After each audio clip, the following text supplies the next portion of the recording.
ఆనందాన్ని రుచిగా తయారు చేసుకోవాలి అంటే ఏమేమి ఉండాలో తెలుసా?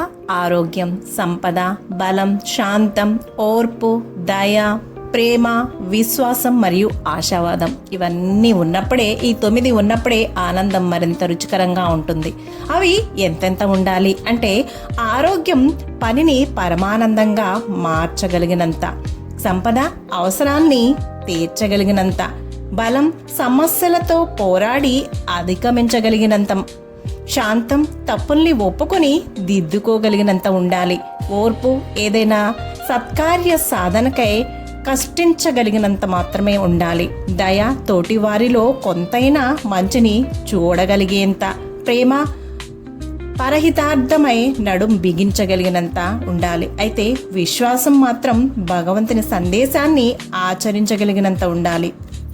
అయితే ఆశావాదం మాత్రం భవిష్యత్తు గురించిన అన్ని భయాల్ని తొలగించగలిగినంత ఉండాలి. ఈ దినుసులన్నిటినీ కూడా నిత్య జీవితంలో మేళవించుకొని రోజులు గడిపితే ఆహా ఏమి రుచి అనిపించే ఆనంద పాకం తయారవుతుంది.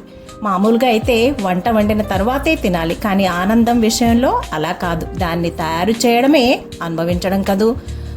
అయితే మానవ జీవితంలో ఏదైనా లేకపోతే కష్టమే, అతిగా ఉంటేనేమో యమ కష్టం, సరిగ్గా సరిపోయినంత ఉండడమేమో కష్టాది కష్టం, కానీ అదే మన గమ్యం. Thank you for watching. Please subscribe, please follow my channel.